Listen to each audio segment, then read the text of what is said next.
Awesome, thanks, Brian. Well, thank you for all of your attention. Thank you for coming. And first, what I want to do is just thank InvestPR and Roderick for putting on this event and for giving us the opportunity to showcase what we're doing, which is having an impact in Puerto Rico, and we're excited about that. I'm going to share some statistics and some numbers and some exciting things about food and water are the new gold. Now, there's a problem that we're dealing with, and I want to highlight that pretty quickly. So I'll go to the second slide, next one. Go right past that, yeah. So right now, food security and food sovereignty are issues that are near and dear to our heart. There are food deserts all over the world. One of the reasons that we chose Puerto Rico, now to be honest, the initial attraction, 2016, we formed the company.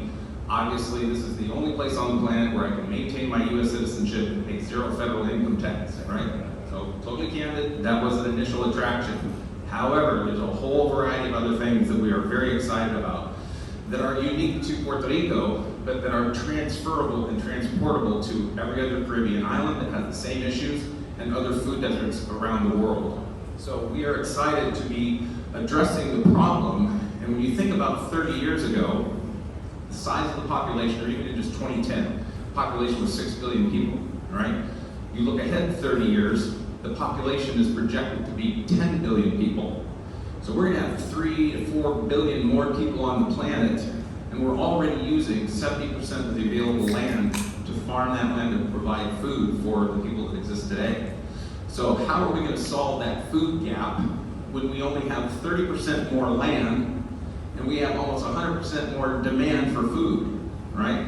Our vision is that the only way you can meet that demand is by going vertical, right? So what we are, Fusion Farms is a hurricane-protected vertical aquaponics farm that is doing controlled environment agriculture.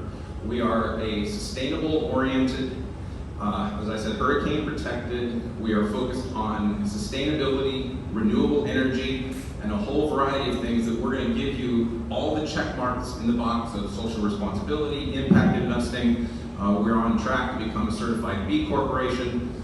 And we're doing some amazing things. Simply put, we grow food, we sell food, and we build farms. Now, how we do that is really unique.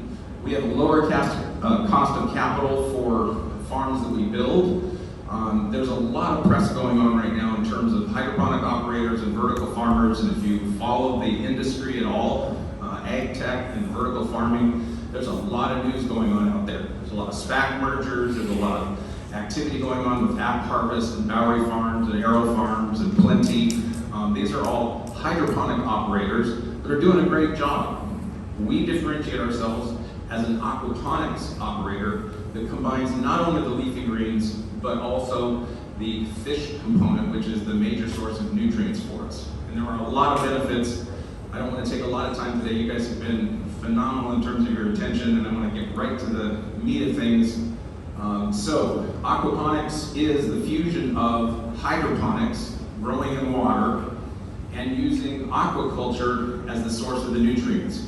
So aquaponics is the combination of aquaculture and hydroponics, and that's what we're doing in a controlled environment agricultural facility on the west side of the island in Mayaguez.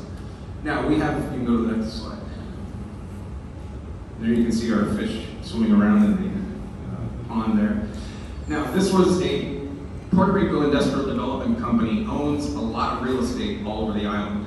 And Roderick mentioned there is no MLS system, but Puerto Rico Industrial Development Company has a list of 1,700 buildings around the island. And if any of you have spent any time driving around the island, in almost every municipality, you're going to see empty, vacant, abandoned buildings, okay?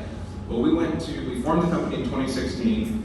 We went to Pridco and said, look, let us show you, you have all the assets to create a new ag tech industry that can create jobs, can create tenancy for your empty buildings, can create revenues from a rent standpoint, and can help solve food security for the island, right? We're dealing with 90% of the food that is consumed on this island is imported, and that's 14 ways to Sunday bad, okay?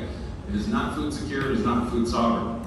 Now with 3.2 million, when we first came here in 2016, the population was 3.5 million. We're going to talk about that brain drain and what we're doing to reverse that as well, because that's an important piece that I'm going to have my wife talk about real quickly, the education component and what we're doing with our strategic partnerships. But what are consumers looking for, right? How many of you like strawberries? Anybody like strawberries? Okay. Have any of you tried to buy strawberries here? Not only expensive, but shelf life, okay? If you go to, you can buy strawberries and they literally have 1 day of shelf life, okay?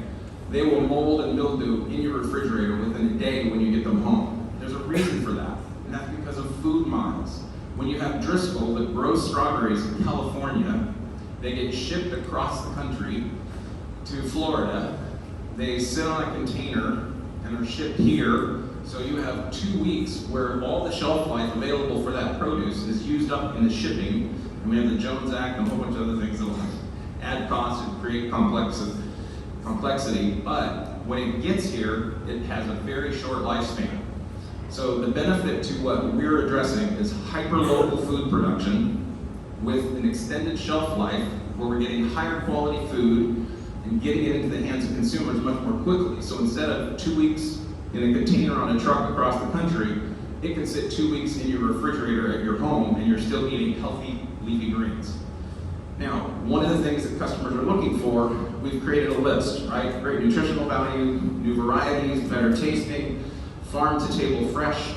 One of the things that we try and educate our consumers to is that farm to table is not just about freshness and taste, it's about nutrient value. When you look at the spinach as an example, when you harvest spinach, it has a high volume of vitamin C as a nutrient in that leafy green. Within 24 hours of when that spinach is harvested, 90% of that vitamin C is gone, right? So if you want to get the most amount of nutrient from that leafy green, you need to eat it as quickly as possible, which is why we're focused on hyper-local, immediate access to the leafy greens in the process. So it's better tasting. Everything we do is non-GMO organic from seeds that are that caliber. What I'd like to do is focus for just 2 minutes because of the questions that were asked. I want to address the education and the partnership. So Lisa, if you would come up and just talk about she has a great analogy for food security and food sovereignty, and then just talk briefly about our education partnerships. Buenos dias, everyone. So a little bit, you want me to talk about the sustainability piece as well? Okay. So as the Director of Sustainability, Art, and Education, I focus on two main things. And the two things in the sustainability piece for me is really about outreach as much as it is for the actual sustainability. We have a recycling program as an example, and people bring their recycles to us and we teach them how to reuse and repurpose the recycles. In addition to that, we have a chain link fence in the front of our property, which we have created a food fence. And you'll see chain link fence all over this island, and it's one of two things: overgrown with weeds, or it's completely vacant with nothing. So we have created an initiative, a food fence initiative, to educate the young people all the way through to however old you want to be, to grow your own food fence so that you have food at all times. We give free seeds out. We can pick. You can come to our farm anytime, gates open or closed, and pick from the fence. So this is something that the food security piece is very important. The analogy that Kendall was talking about, food security versus food sovereignty, they are very different to me. I'll give you the analogy. If I rent an apartment, I sign a lease, I get a key, I have a roof over my head for, let's say, a year. Okay, I have the security of knowing I have somewhere to live. However, if that landlord who owns the building decides they want to move in, they can evict me and take over and use it for their own purposes. Our farm is 100% food secure and food sovereign. We are not growing for another country. We are growing for Puerto Rico. And until we exhaust the food needed on this island, we will not export to other islands.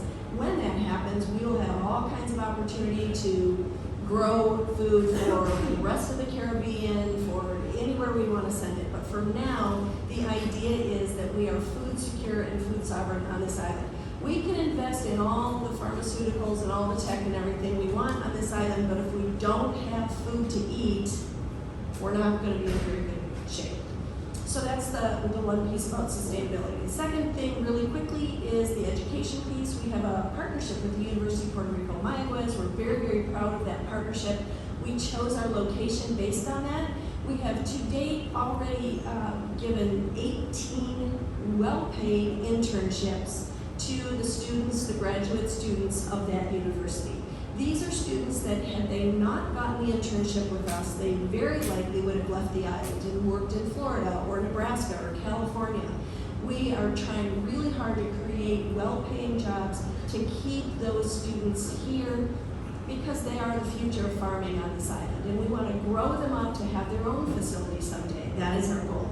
So we start with very little. We work with very little children. We have tours every single Saturday at 10:30.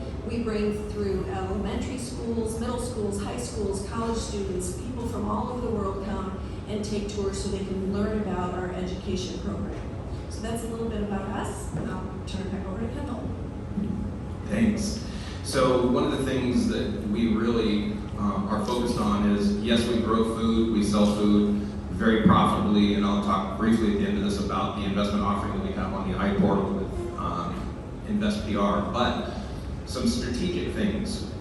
We go beyond, in the Education Foundation, we're focused on not just University of Puerto Rico, Mayagüez, but we also have strategic partnerships with the University of Arizona in their controlled environment agriculture. We have Kentucky State University, we have Chapel Hill, North Carolina.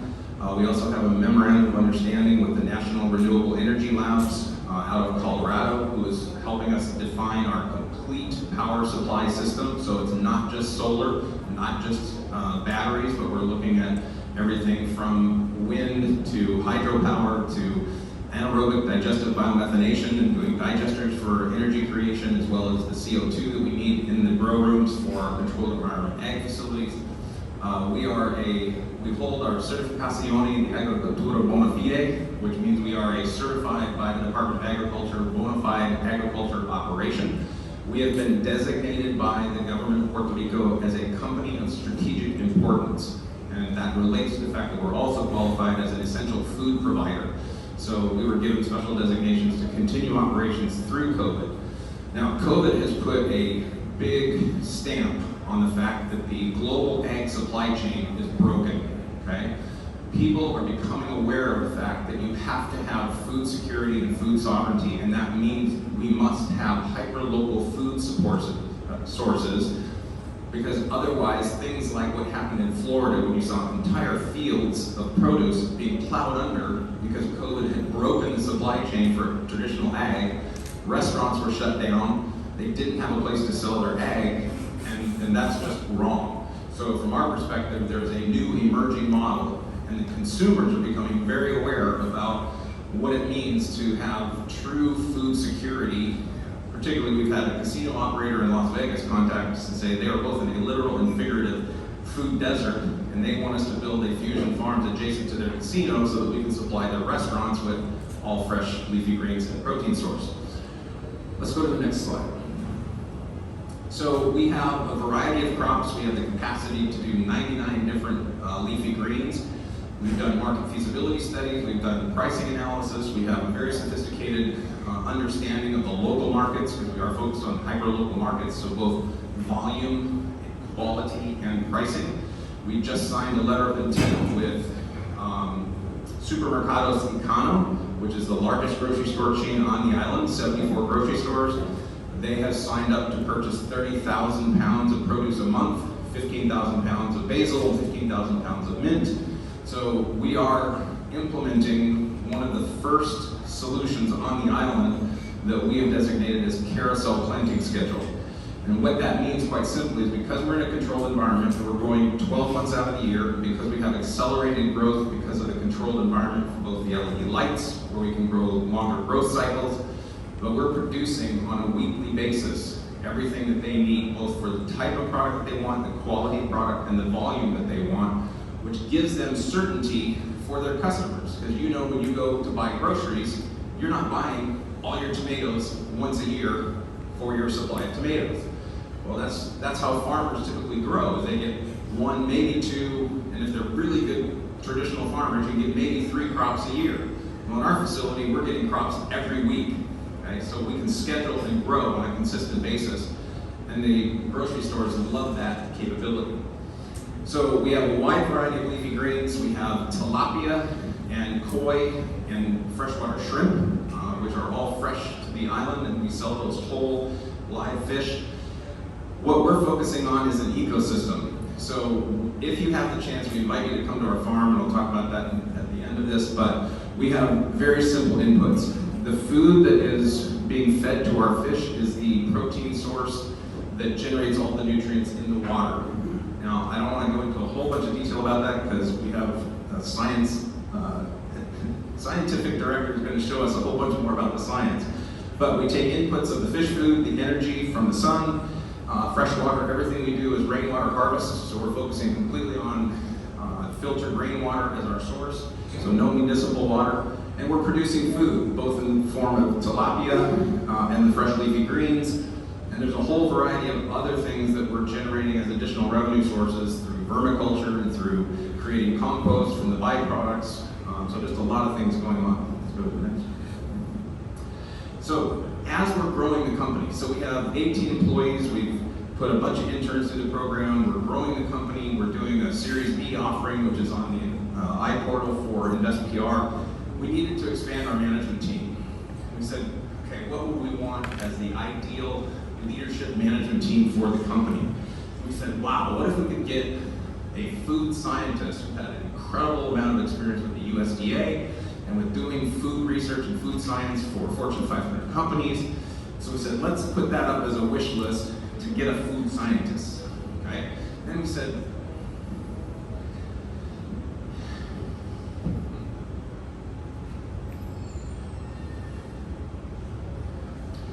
we need a native Puerto Rican. This is a Puerto Rican business.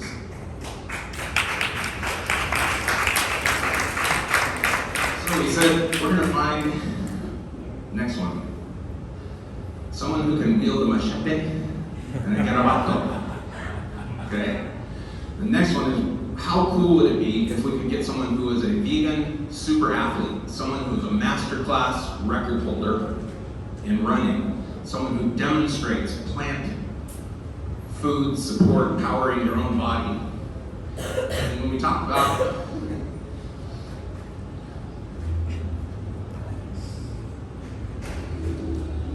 UPR, as we said earlier, has the highest hiring rate of engineers that go to NASA. So how cool would it be if we could hire a NASA scientist? Yeah. So,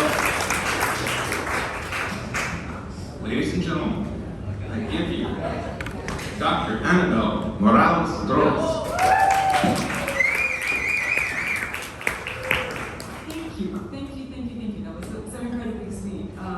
I really appreciate it. I'm just going to take one moment, and I'm just going to stand here and take this in. I was born in el Hospital Pavia in Santurce, minutes away. We could walk to that hospital. I grew up in Puerto Rico. All the statistics that you've been talking about, all the educated workforce, I am that person. So I'm born and raised in Puerto Rico. I have a deep interest and a passion in what I'm doing. So what I'm going to talk to you about today goes well beyond science. And it is an honor, and I'm just absolutely thrilled to be a part of Fusion Farms. I've had many choices. I've traveled all over the world. I've worked in academia as a food scientist professor, as a microbiology professor, in government for both the USDA and NASA, and I can tell you lots about my career at the Kennedy Space Center. NASA invested in my education. I did both my master's and my PhD at the NASA Kennedy Space Center. So my area of specialty is growing food for long-duration space missions.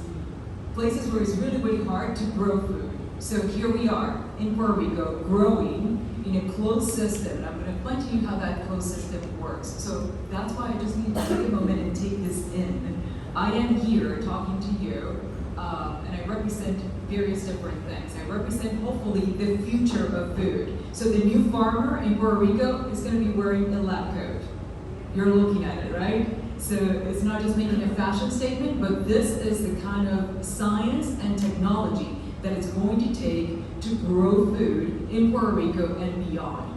So I'm going to briefly introduce some of the science, and I know that you're probably going like, oh no, I should have been paying more attention to Bio 101. I know it's been a long time, but trust me, I've done this many, many times, so I'm going to keep it very, very simple. But it's important for you to understand and appreciate the science. So let me tell you about how this works. Kendall just mentioned a few minutes ago a closed ecosystem of food production, right? So the key players, when you think about how do you make food, the primary producers of food are plants. It's a process that is called photosynthesis, so you need those two things, right? It's a process that it takes the light, right? And we have that in the controlled environment. And synthesis refers to the ability of plants to actually do what they do, make food. So how does this work in a controlled environment?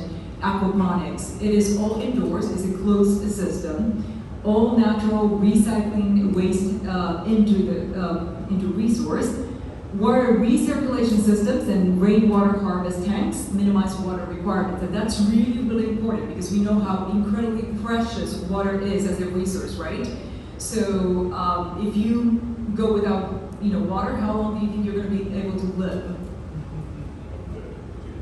How long can you go without food before you die? 30 days. Long time. 30 days, months. It depends on how much you start out with, right? And how much you're concerned. When we talk about water, though, it's very, very short, right? You're going to die, right? So water is an incredibly important resource as humans and as plants and as primary producers. You absolutely need water. So our ability to conserve that resource and to be able to recirculate it and to reuse it and to reduce the waste is incredibly important. So, as Kendall mentioned a few minutes ago, local, eco-friendly food distribution, fewer food miles, incredibly important when you talk about the nutritional value and just the freshness and just the experience. Folks, let's think about this. This is food. It's gotta taste good. So even if we don't go into the chemistry, the food analysis, the food that we're producing is delicious food. And hopefully you guys are going to be able to experience that, because I can tell you all about how great these leafy greens taste and the strawberries, but you have to experience it yourself. Let's keep that in perspective. It's got to taste good. No GMO, pesticide-free, no hormones, chemicals, fertilizer, and harmful additives. I'm going to walk you quickly through this slide to show you, although you sort of touched on that. But you start with the water, right? This is where the fish are. And the input in terms of what the fish produce is you have clean water that is contaminated with both the fish food and the waste, without going into the details of where that fish food comes from, which is a great story and part of what we're doing as well. But you can schedule some time to really deep dive into other conversations, but to keep it pretty overview, a high level view. The water contains ammonia, right, from the fish and the waste that is pumped into the food. That water is then pumped into the bed, right, where the bacteria turn that ammonia into nitrites and then into nitrates, the right pronunciation. Without going into the details of how that works and what type of bacteria are involved, then what creates is what nutrients that the plants can actually absorb and actually grow, right? So you have a closed system, right, where everything is, happening inside that closed system. One key thing I wanted to point out in terms of how the 90% of naturally clean water recirculates, and there you go, in terms of being able to regenerate that precious resource and to eliminate a lot of the waste. So what you start out with is the rainwater, the key players, the tilapia, the bacteria that actually go through the nitrification process and generating the nutrients that the plants need to grow, and that's what we have at the very end, right? So you have the food source in terms of the leafy greens, and you have the fish as well. We're going to go to the next slide. Thank you so very much. One of the key questions that we get asked a lot is why aquaponics versus hydroponics, and I'm actually going to let Kendall take that back and tell you a little bit about why the benefits of the chosen technology and the method in which we're growing these plants and the fish. Thanks, Dr. Morales. So we have, there's a lot of schools of thought, and there are actually traditional farmers that are very negative about water farming. And they say you can't get good tasting food with the right nutrients into this food. And we are going through a scientific process, the scientific methodological approach, to demonstrate both with data and peer-reviewed science and through your experience that we are delivering highly nutritious, highly tasty food. We have on our website, you'll be given a bunch of information. You have a flyer on our Series B offering, you have our business cards, we have a vision video on our YouTube channel that gives the highlights of why I get emotional about this stuff. We also have links to a lot of information that you'll have available to dig deeper if you want to go into that. And we have, again, our full offering, our Series B. So the benefits of aquaponics really are, in the long term, yes, it's more complex, it's more difficult to implement. It takes a different level of operations administration and scientific understanding. Once you get that system balanced, it is extremely efficient and really productive and lower cost. So we are able to produce really high quality food that meets all the benchmarks for our experience, which is when you come to the farm and taste the food, you will have an aha experience because you'll taste for the first time, in some cases, what real strawberries are meant to taste like. And that's a great experience for us. We have one of our clients, so we have 42 restaurant clients on the west side, we have 3 grocery store chains, we have 2 distributors. One of the restaurant operators runs a restaurant called Mahi Mahi in Añasco. I don't know if any of you have been there, but one of their bar areas is called the Mojito Lab, right? So Puerto Rico is famous for, by some accounts, having originated the mojito. Well, we're supplying them mint, like variety of mint actually, but the father-son owners came to the farm and took a tour through the farm. The father's response was, you guys are the Disneyland of AgTech.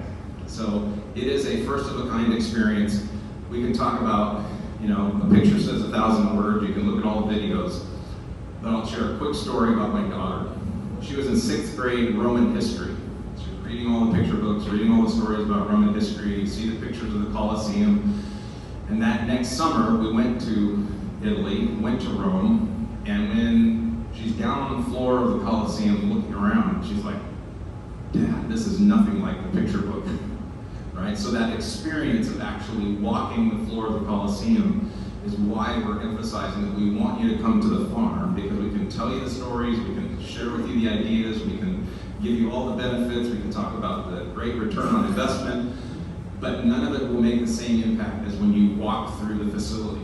So when you walk in and you smell the fresh mint and the basil, and when you taste those things like the strawberries, it will make an impact that will really, I think you won't be sorry to have gone to come out with us. So as I said, we are first of a kind for a lot of things. We have the first working vertical aquaponics farm in Puerto Rico. We are, thank you. And because of the demand, I mean, if we became 10% of reversing this net import problem of $3.5 billion, we'd be a $350 million a year company. That would take us to hundreds of thousands of tons of produce, right? So we know we can't get there quickly enough by ourselves. So part of what we've demonstrated is the ability to replicate this model. And we want to teach others through our education foundation. We want to partner with others. The finance issue. When we first came here, my wife and I are originally from San Diego, lived in Bankers Hill, right on the edge of Balboa Park. We were completely spoiled with all the food sources and all the organic and all the farmers markets. So coming here was a little bit of a shock. But once we recognized that we can do this, we knew we had to help promote the market for things like the finance. Because when we started this business, we applied to the Puerto Rico Farm Credit Bureau, right, which is one of the few lenders that even exists on the island. And as they mentioned, it's a very difficult market to get capital financing. And initially, they said no. They had no baseline, no credit risk, no ability to underwrite a vertical controlled environment ag farm. They'd never seen one before. So they said no, but we said, we want you to follow us, we want you to become knowledgeable, we want to give you the information so that you can underwrite other farmers, because this has to be part of, you can't have an emerging market get fully mature without banking, right? You have to have banking and insurance, you have to have investors. And so part of our contribution is giving the banks the information that they can now underwrite. So now Puerto Rico Farm Credit is capable of giving loans to farmers that want to do what we're doing. So that's a very unique part of our mission and vision. Let's go to the. So as a wrap up, we have a Series B. We are raising $5 million. We are already a publicly registered company. We do intend to go public, but not yet. We are in the process of expansion, so we have buildings 2 and 3 identified, and that's part of what this capital raise on the Series B is going for. So we are super excited about the opportunity, not only in the island, but we're getting a tremendous amount of inquiries from all over the world. We've had inquiries from Spain and from Norway, from Bermuda, Barbados, Turks and Caicos, all of them inquiring, will we come build fusion farms there? And we want to do that, but it takes capital, right? This is a very capital-intense upfront business. Yields are definitely there, and that's been part of our vision and mission, is to demonstrate EBITDA through our first facility. Now that we've got that, now it's a horse race to see how fast we can grow and how quickly we can bring other farms to market. So what we want to do is be available for you. We are here the rest of today and tomorrow. If you want to speak with Annabelle, Dr. Morales, we are scheduling 1-hour blocks of time that you will have a sign-up sheet that will come around here. That if you want to book time this afternoon or tomorrow, she is available, Lisa and I are available. Michael Skadden is our Director of Shareholder Relations. He is available. You want to say something on that? The sign-up sheet is there at the front desk. And if anybody's missing a business card or a sheet on the Series B, it's also back there as well. So we have today a couple of hours in the late afternoon, and then tomorrow we have about 3 hours in the morning. Everyone here is staying at the Vanderbilt, I believe, right? Nearby? Okay, so that's what we're setting up the meetings. And again, just pick your time slot and pick the character that you most want to speak with. So we're available. We are available to dig deeper with you if you want to go a deeper dive. If this holds interest for you as an investor, as a supporter, please follow us on Facebook, tag us on Instagram. We're big on social media. We also are just starting a new press release marketing campaign. You had a question? Yeah, energy is one of the biggest challenges. The energy costs, obviously, on the island, energy costs are double what it is in the U.S. It's even a challenge there. You're using solar, so what's your solar footprint ratio? Let's say, per square foot to your growing ratio indoors. So do you need 10 feet of solar panels to grow 1 foot of indoor farming? That's a great question, yeah. So our goal is to be completely microgrid and ultimately off-grid. And to get there requires more than just solar. But to answer the specific question, I don't have the metrics per se that you just outlined, but our target is creating a 1 megawatt solar power generation system and having a battery array that supplies enough energy during off times or crisis time to be able to supply our needs during the off hours. So that's about 1,100 panels, and that generates 100% of our demand requirement. Now the cool thing is that solar is coming down in cost, the panels are becoming more efficient, all our LED lights are becoming lower in cost, they're becoming much more efficient, lower wattage demands. So power is absolutely, when investors would ask us before, 2 years ago, what's our biggest risk? I would tell them energy costs, because we're paying 28 cents a kilowatt hour for power from PREPA. Again, I'm not going to go into the politics of PREPA and LUMA and all those things, but our goal is to get that cost cut in half through our combined comprehensive energy strategy, and it can obviously lower, but we're looking at partnerships with ESCO companies to do PPAs so that we don't have to spend our equity capital to invest in solar. I'm not in the solar business. I don't want to be in the energy business. That's not my core business. We grow food, we sell food, we build farms. I want somebody else to manage that solar for us. I've learned a lot more about energy than I ever wanted to know, but it's an important piece of the whole metrics for how do we increase our profitability, and we do that through reducing costs. And solar is one of the biggest line items that we're looking at, so that's a great question. Anybody else? Are you doing all of your current production out of the one facility? Yes, our first facility is 11,500 square feet in Mayaguez. We have buildings 2 and 3 directly behind them in the same industrial park. It's 49,000 square feet, 72,000 square feet. Speaking of real estate, we have big plans. And part of the expansion plan is that we're in contract right now to purchase a 69-acre facility that used to be a Bristol-Myers Squibb manufacturing facility. It has 550,000 square feet of existing buildings that are all high clearance roof with existing racks and a whole bunch of really unique things. So we're excited about that. That's a $50 million project. So Series B right now for buildings 2 and 3 is $5 million. The next Series C that we have lining up behind that is $20 million. That gets us into the campus, and then we're doing a real estate investment trust. My background is in real estate investment trust, not in aquaponics, but it's a whole other. Are you all familiar with real estate investment trusts? Okay, yeah. So all of this real estate that's sitting vacant and abandoned around the island and other places around the world, if you're all familiar with retail Armageddon, that terminology, right? There's a lot of big box operators that are going bankrupt and leaving a whole bunch of distressed real estate around. Fusion Farms is a great natural alternative tenant for all of those facilities that are around major metropolitan areas that fits our hyper-local model very well. So we have formed a Fusion AgTech REIT that is dedicated to the real estate side of the business.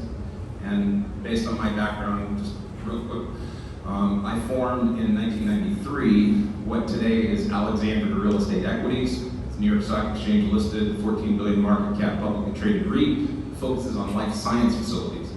So life science facilities have a lot of the same elements of water, lighting, HVAC, controlled environments as ag. So it's like my entire career has trained me and gotten me ready for this exercise. So any other questions? Are you? Is there a way for this to be certified USDA organic, or is it? There is, yes, and there's been actually a really interesting battle of traditional farmers suing the USDA to try and preclude them from certifying hydroponics or aquaponics as organic. That lawsuit was lost, and the USDA prevailed, so we are capable of being certified organic. We have actually coined the phrase mOrganic because we think there's been some unfortunate abuses of the organic standard. And so a lot of people are saying, look, if I get organically grown spinach from California and it travels to Jacksonville, they open up the container, spray it with pesticides or herbicides to keep the pests out. And then it travels to the port of San Juan, they open it again and spray pesticides on it. On the label, it's organic, but are you really getting organic food? So those kind of challenges, we think there's a new standard required that will, I have a friend of mine who owns a 2,000-acre wheat farm in eastern Washington. He's totally organic. He's surrounded by non-organic farms, and he prays for wind so that when they spray their chemicals, it wafts over onto his field, and he technically is still organic. Right? So those are things that, yes, we can qualify for that, and we've thought about doing that, but so far we have not pursued that because we think there's a pure food standard, but more organic. Any other questions? Last one. Yes, sir. Okay, last one, I'll make it kind of two-part. One is, do you foresee franchise opportunities in the relative near future? And then two, do you see a looming conflict of interest here on the island, specifically with the pharmaceutical companies and the thought that fusion medicine? That's a great question. I'm going to take the second one first.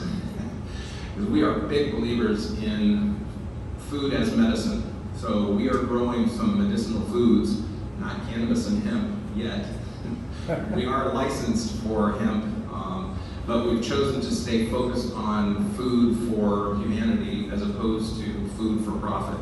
So now we are very profitable, but obviously a lot of the attention has been focused on cannabis and hemp, and there's a lot of that going on here as well as every other state. So the challenge is at a federal level, it's still federally illegal, and there's no banking and no insurance for that industry, which makes it doubly hard. So for the time being, we've put our license on hold for that, and we're focused on food as medicine. So we have a great story I would love to tell you, but one-on-one, Parcha has natural benefits, and it reduces blood pressure. We're growing moringa, which is the primary protein source. All you heard of moringa oleifera? Okay, we're growing, we have a 128 tree grove of moringa on our farm that is the primary protein source for the fish food that we manufacture ourselves.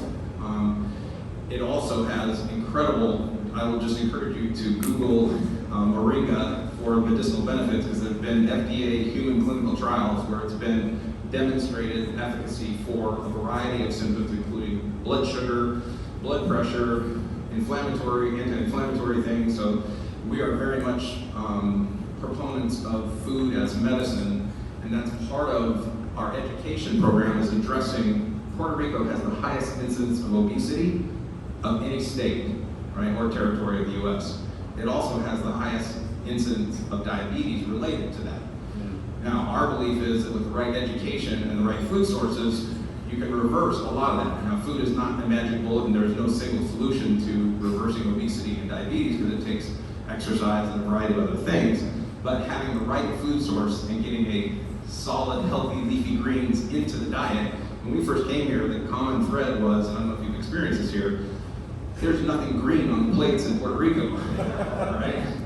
So, and that's just an opportunity for us to educate and enhance the understanding.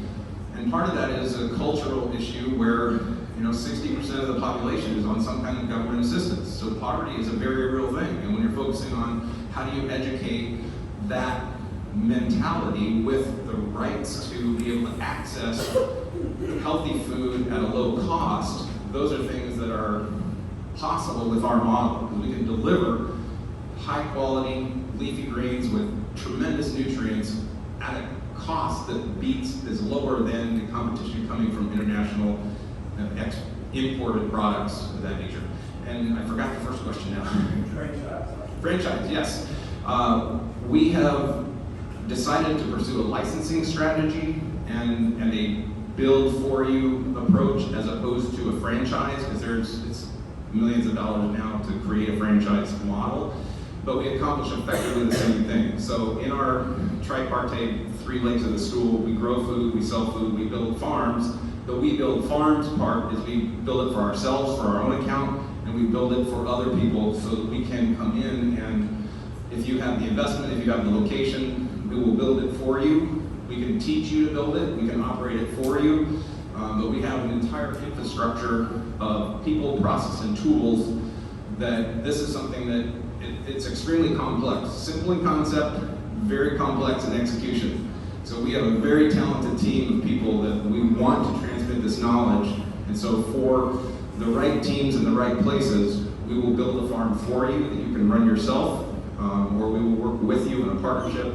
But yes, we want to leverage and get this Fusion Farms concept out there, and it will be done through other investors and other capital and other farmers that through our University of Puerto Rico MyAgrowth partnership, we plan to put 1,000 interns through our program, and we want to invest in every one of them to build the Fusion Farms. So, thank you.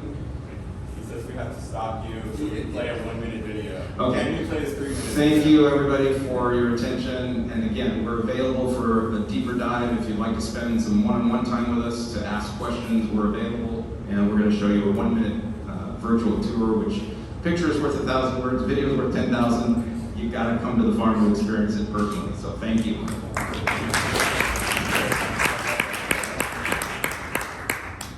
Let's have Sam and Mike, both of you come up, and after the video, we'll actually have Mike talk while you're setting up, just rapid pace. We're going to fit in a few more little opportunities, just I think will be interesting when we go as deep in, but they'll be around all day if you want to talk to any of these further, and then we'll keep things moving. You got it? Yeah, how does the sound work? I guess just turn it up. Well, there's some cute music that goes with this, but I don't know if you'll feel it's good.